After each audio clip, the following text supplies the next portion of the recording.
Nah, hari ini Bapak Ibu Saudara, saya ingin sampaikan tentang firman Tuhan yang berjudul tangan Tuhan. Sama-sama katakan dengan saya butuh tangan Tuhan. Belum semua, saya membutuhkan uluran tangan Tuhan. Lihat kanan kirinya, katakan juga kamu juga butuh uluran tangan Tuhan. Setuju Bapak Ibu? Jangan lupa ya, kalau saudara sudah disembuhkan atau yang kemarin sudah disembuhkan, ayo bersaksi. Bilang sama Hendra, Hendra, saya mau bersaksi, saya sudah sembuh ini. Ataupun bukan hanya kesembuhan, tapi saudara udah ditolong Tuhan apapun itu case-nya. Bilang, coba ke Hendra sini. Nah ini mukanya nih. Minggu lalu kan saya udah bilang kalau saudara ada masalah, lihat aja muka dia. Bukan berarti mukanya muka masalah ya. Coba lihat ke sana sekali. Lihat ke kiri sekali. Kan jemaatnya ada 3 sisi kok. Jangan celingak-celinguk, pelan-pelan ikuti arahan. Lihat ke depan sekali.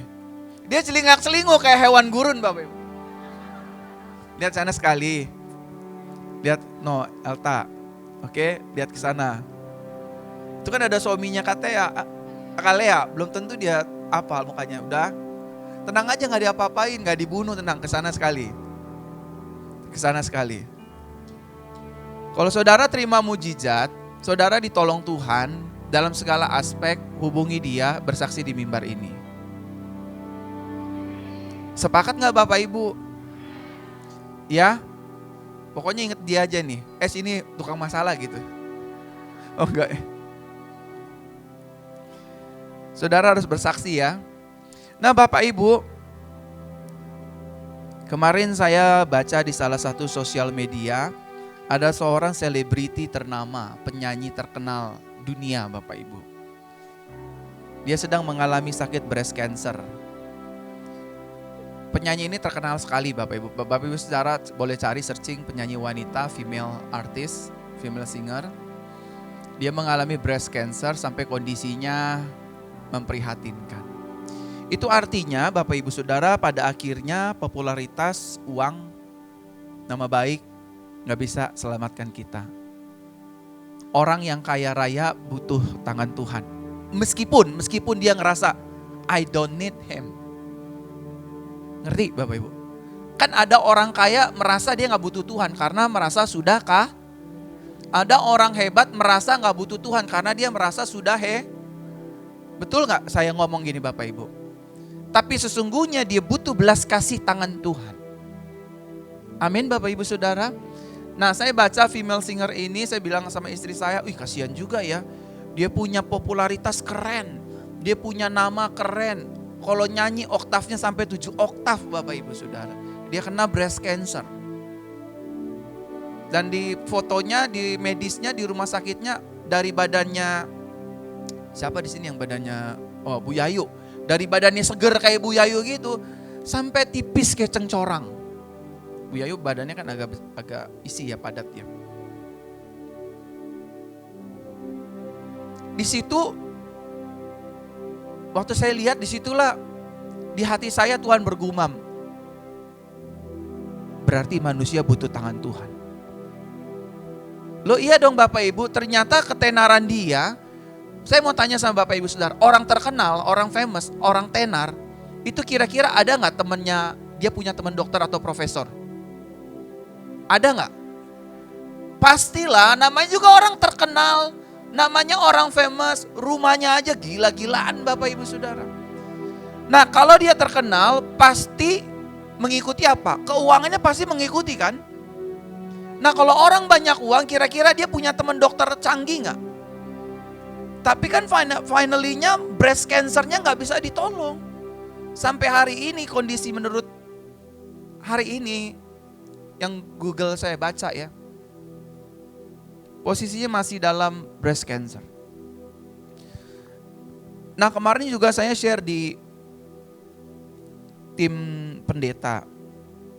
Ada salah satu orang kaya di dunia Bapak Ibu. Dalam kurun 1 bulan, asetnya merugi 3 triliun. Bayangin. Dari sekian triliun dia turun 3 triliun dalam kurang 1 bulan. Orang terkaya di dunia turun. Jadi orang kaya butuh Tuhan, orang terkenal butuh tangan Tuhan, orang miskin juga butuh tangan Tuhan, orang sehat butuh tangan Tuhan, orang sakit juga butuh tangan Tuhan. Setuju ya? Ibu-ibu, marah kita kepada suami, percayalah itu gak bisa mengubah hati suami kita. Yang bisa mengubah hati suami kita yang keras, tangan Tuhan. Ketika Tuhan bergerak, suami kita berubah.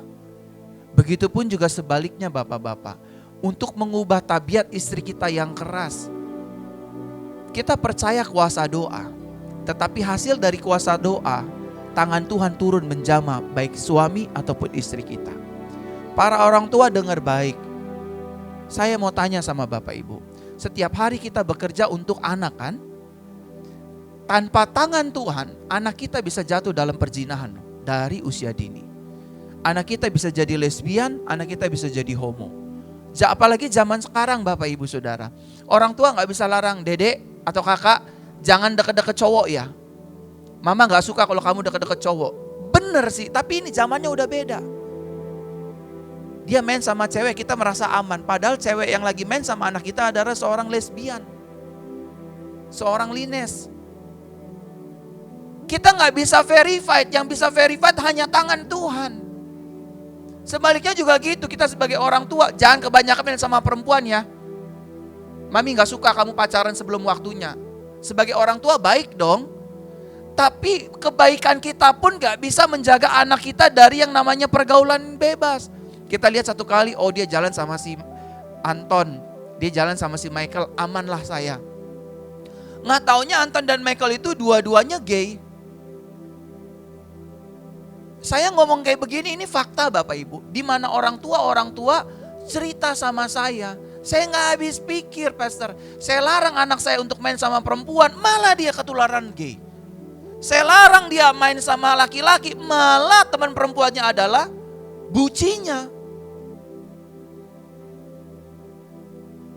Berarti di situ saya berpikir, kita perlu berdoa, kita perlu beriman. Final resultnya, kita butuh tangan Tuhan. Betul? Saya mau tanya sama ibu-ibu. Kalau lihat kasus-kasus di sosial media, suami yang menyelingkuhi istri-istri yang cantik, saya mau tanya, apa kurang cantik itu istrinya?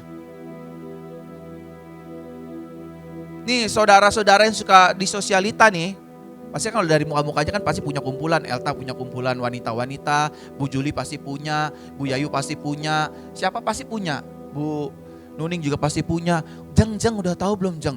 Itu si Linda, kasihan ya lakinya selingkuh lagi. Masa? Dia kan cantik banget kayak putri. Duh, lakinya jalan sama perempuan lain. Saya ngomong benar atau salah Bapak Ibu? Benernya gak usah kencang begitu. Benar, kayak udah kayak kepahitan, kayak korban gitu. Tenang aja, benar Pak. Benar Pastor. Iya kan? Padahal bininya cantik loh, tapi gila, dasar lakinya main gila. Berarti kecantikan aja gak cukup. Bu, lu mau pagi ke Dermaster, sore mau ke Athena, subuh mau ke Glow Skin, mau ke Bening Klinik dini hari. Suami mah tetap ngeloyor sama perempuan. Betul Bapak Ibu? Semalam saya lagi cukur rambut. Di samping sini, main cave. Sambil cukur rambut, dia jual minuman. Lagi saya cukur, saya lagi ngantri Bapak Ibu. Tiba-tiba masuk nih perempuan, ya ampun Bapak Ibu. Cantik sih perempuannya. Jujur kalau saya ngomong cantik. Saya cerita sama mama saya tuh. Saya bilang ini kan tempat cukur rambut ya. Kenapa dia pakai ini kayak mau ke kamar mandi? Ya Allah saya bilang. Itu Bapak Ibu beras segini. Itu tumpah Bapak Ibu. Itu dia pakai celana segini Bapak Ibu. Pakai rok, maaf bukan celana, rok. Dia pakai rok segini. Waduh ampun, daging semua Bapak Ibu. Saya mau tanya nih bapak-bapak yang normal nih ya, jangan munafik loh Pak. Coba gimana tuh Pak? Gimana? Cantik, atas tumpah, bawah kebuka. Yang senyum-senyum Pak, jawab Pak. Terus gimana saya mau jawab, bingung. Di rumah tuh yang di rumah saya cuma pakai daster mau bawa balsem, saya nggak pernah lihat yang kayak begituan. Yang di rumah udah kayak batang pohon Pak, kisut. Dosa loh Pak. Bini sendiri digituin. Kadang-kadang pakai koyo dia di sini, tak pindah di sini. Aduh. Mau minta ganti takut dosa. Semalam saya di main cave, ini kan baru gunting rambut nih, fresh nih. Dia masuk loh. Waktu dia masuk Bapak Ibu, yang dia lihat pertama kali bukan orang lain, saya malah. Tak dulu. Ini jangan ditepokin. Lo kalau tepokin gue, lo sama aja mengizinkan gue selingkuh, tahu? Malah ditepokin. Terus. Ayo, terus. Bini ayah bisa ngamuk nih, bisa gak ada gereja di minggu depan nih. Lu jangan khotbah lagi ya. Kan bukanya ada kelenengannya tuh, keleneng. Nah kayak gitu tuh pintu, keleneng. Dia langsung lihat saya begini.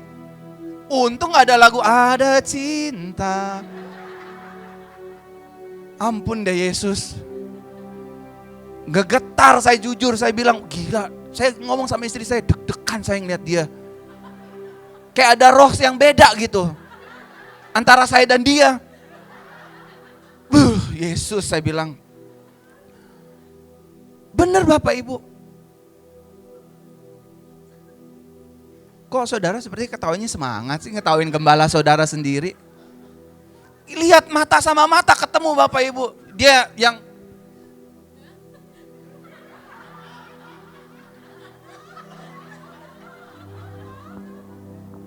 tuh deg-degan Bapak Ibu. Gue bilang gila, setan sekarang cantik-cantik ya. Makanya Bapak Ibu jemaat JCT itu jangan percaya sama setan yang suka loncat-loncat begini. Itu mah ya ilah.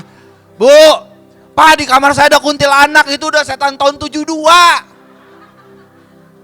Setan sekarang gak ada yang begitu-begitu buka pintu langsung lihat. Bu, langsung saya salah tingkah Bapak Ibu main handphone. Atas terbuka bawah tumpah gimana?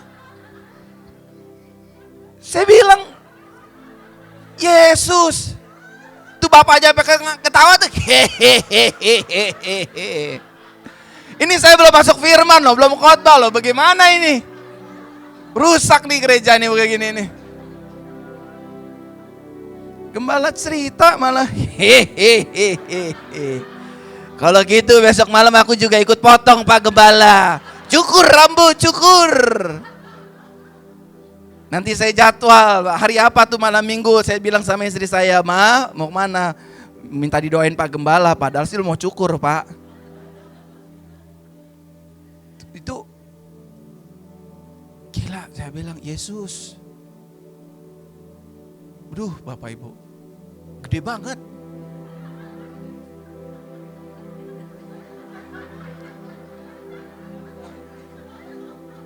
Dilanjutin lagi ya nih khotbah ya. Saya langsung buka khotbah saya, tangan Tuhan, tangan Tuhan. Tangan Tuhan yang melindungi saya. Dia udah jalan Bapak Ibu, dia lagi beli minuman. Jadi ini cukuran, sananya dia minuman sambil cukuran sambil minuman gitu. Dia beli, nengok lagi dia Bapak Ibu. Gue mau tolak dalam nama Yesus, takut gue yang diusir gitu kan. Keluar dalam nama Yesus. Kamu yang keluar Pak, jangan berisik di sini. Takut digituin sayanya. Ada Niger 2 di ujung lagi. Wah, pas lah setan ketemu setan lah saya bilang. Itu pun saya butuh tangan Tuhan Bapak Ibu. Amin. Istri saya kan perkasa, kalau ngomong Jenderal bintang 6 kalah sama dia. Papi, iya mami. Pasti gitu. Tapi galaknya istri saya nggak cukup, saya butuh tangan Tuhan. Ketaatan saya, kesetiaan saya sama Tuhan, kekudusan yang saya lakukan nggak cukup. Saya butuh tangan Tuhan. Betul? Itu baru satu Bapak Ibu yang masuk. Belum semuanya tuh, ternyata oh iya ya, sampingnya kan hotel klasik ya. Itu kalau teman-temannya masuk gimana tuh? Nggak jadi cukur saya Bapak Ibu. Cukur sendirilah. Sama-sama katakan dengan saya butuh tangan Tuhan. Keluaran 7 ayat 4-5. Tetapi Firaun tidak akan mendengarkanmu. Maksudnya ini percakapan Tuhan dengan Musa. Maka aku akan meletakkan tanganku di atas Mesir. Lihat ya Bapak Ibu. Dan akan membawa pasukanku, umatku Bani Israel keluar dari tanah Mesir. Dengan hukuman yang hebat. Tuh dengar Bapak Ibu. Kalau sampai ada orang yang musuhin kita, kalau sampai ada orang yang jahatin kita, ngerendahin kita, tangan Tuhan sendiri yang akan berperang, ganti kita. Tepuk tangan buat Tuhan. Kita difitnah, kita direndahin, kita diomongin, kita dijelekin, biarin aja. Ini buktinya, tanganku akan kuturunkan untuk melawan Firaun. Demikian juga dengan usaha saudara, tangan Tuhan yang akan melindungi usaha saudara, pekerjaan saudara, bisnis saudara, hari-hari saudara. Ya tapi dia orang kuat, terserah mau orang kuat, mau orang berotot. Pokoknya tangan Tuhan pasti bela saya, pasti lindungi saya. Tepuk tangan bagi Tuhan. Dan orang-orang Mesir akan mengetahui bahwa akulah Tuhan atau Yahweh apabila aku mengacungkan tanganku terhadap Mesir dan membawa Bani Israel keluar dari tengah-tengah mereka. Nah saudara, dalam menjalani kehidupan ini kita membutuhkan pertolongan Tuhan. Sama-sama katakan dengan saya butuh pertolongan Tuhan. Amin Bapak Ibu. Coba lihat kanan kirinya, kamu butuh pertolongan Tuhan. Rumah tangga kita butuh pertolongan Tuhan. Amin. Coba kalau semalam saya gak ditolong Tuhan, berapa hari ini gak khotbah saya? Benar Bapak Ibu. Kita ini butuh pertolongan Tuhan. I know kita butuh uang. Iya memang itu kebutuhan kita, gak usah diomongin lah. Tiap hari untuk bayar listrik, bayar cicilan, bayar ini, bayar itu. Kita butuh. Tapi lebih daripada itu, kita membutuhkan pertolongan Tuhan. Bukti pertolongan Tuhan adalah tangannya diulurkan bagi saudara dan saya. Satu kali saya tanya tukang ojek online di bawah. Pak, udah dapat berapa? Aduh seharian kok. Emang muka saya muka koko-koko ya? Padahal kan saya orang Ambon ya. Aduh kok baru cuma dapat 20.000. Dari jam berapa narik? Jam 6 pagi. Saya nanya dia jam setengah 5 sore. Dari jam 6 pagi sampai setengah 5 sore baru 20.000. Ngerti gak Bapak Ibu? Bapak Ibu buka warung dari pagi sampai malam, kalau bukan tangan Tuhan yang bawa pelanggan atau customer, gigit jari saudara. Percaya gak? Walaupun saudara dijahatin, warungnya mau disantet, mau diguna-guna, mau ditutup, jabatan saudara mau diturunkan, bisnis saudara mau dijahatin. Kalau ada tangan Tuhan, tetap show must go on. Tetap berjalan, tetap diberkati. Biasa. Gak punya uang tuh biasa Bapak Ibu, sama-sama katakan biasa. Kemarin juga kita pernah gak punya uang, betul gak? Terus punya lagi. Terus besok gak punya lagi. Amin. Nyengir-nyengir lagi Bapak Ibu. Biasa. Besok kangtau, besok antocien, biasa. Besok mocien, biasa. Ngerti gak sih? Saya gak ngerti itu bahasa apaan sih. Mocien tuh gak punya uang, antocien tuh banyak uang. Betul Tante Elizabeth? Penuh, hepeng, nagado hepeng, biasa. Yang penting kita butuh Tuhan Bapak Ibu. Kita butuh ditolong Tuhan. Betul? Setiap hari kita butuhkan pertolongan Tuhan. Ada orang butuh duit 20 juta atau 30 juta untuk bayar apapun ya misalkan. Udah kebayar, udah kebeli. Besok pasti juga cemas lagi, betul gak? Berarti yang kita butuhkan nomor satu adalah pertolongan Tuhan. Ada orang sakit kayak Tante Elizabeth sudah disembuhkan dari cancer.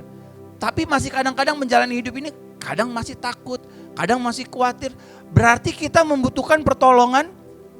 Kita betul butuh kesembuhan, tapi lebih daripada butuh kesembuhan, kita butuh pertolongan Tuhan. Dalam proses pembelian tanah gereja kita, Bapak Ibu, saya bilang, Tuhan, saya butuh pertolongan Tuhan. Saya butuh tangan Tuhan, tolong bimbing, tolong tuntun. Gimana kita mau bangun gereja ini, izinnya bagaimana? Skemanya bagaimana? Banyak pilihan yang harus kami pilih dan kami tentukan. Tapi kami perlu tangan Tuhan. Karena pengacara saja menyertai kami nggak cukup. Notaris menyertai kami aja nggak cukup. Bisa berantakan pasti. Betul gak Bapak Ibu? Kita butuh tangan Tuhan. Tuhan tolonglah kami. Nah Bapak Ibu saudara terkasih dalam Tuhan, ketika saudara dan saya berserah mengangkat tangan, Tuhan pasti akan turun tangan. Sama-sama katakan dengan saya, ketika kita mengangkat tangan, maka Tuhan akan turun tangan. Suka gak suka, terima gak terima, Tuhan akan turun tangan menolong kita. Sama-sama katakan dengan saya, Tuhan pasti akan menolong saya. Tapi sesuai dengan waktunya Tuhan. Amin. Tugas kita hanya angkat tangan kanan kita Bapak Ibu. Tiap hari kita angkat tangan kita dua-dua. Tuhan, aku berserah. Terbalik ping. Itu 10-nya lagi mabok. Dia kasih saya waktu tinggal 10 menit lagi, tapi 10-nya kebalik. 10-nya habis minum semalam tuh.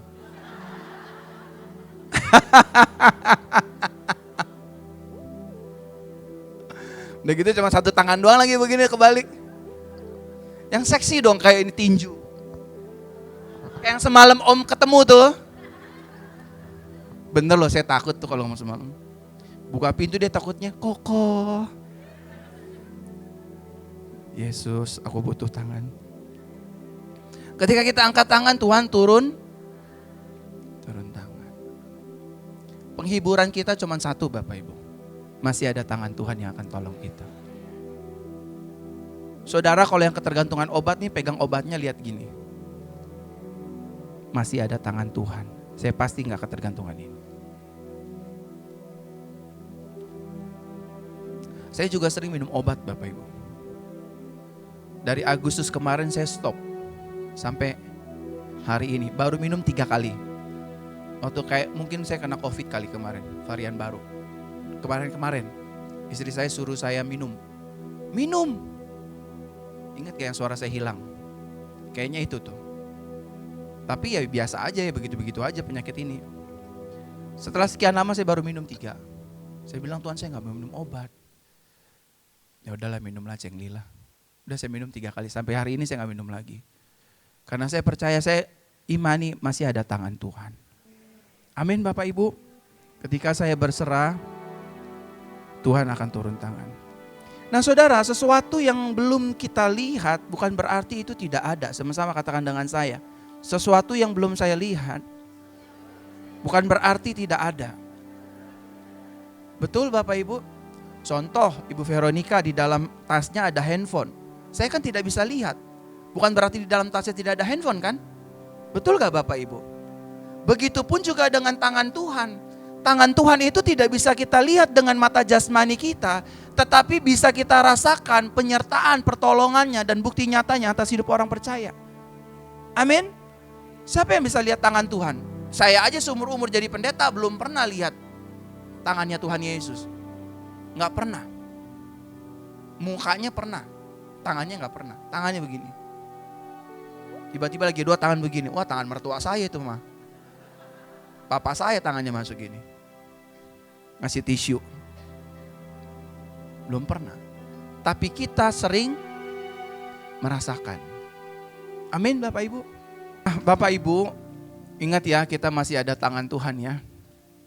Masih ada tangan Tuhan yang bela kita. Sama-sama katakan dengan saya, masih ada tangan Tuhan yang akan menyembuhkan saya. Masih ada tangan Tuhan yang akan memulihkan saya.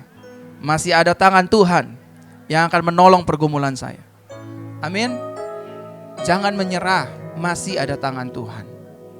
Bangkit berdiri Bapak Ibu Saudara.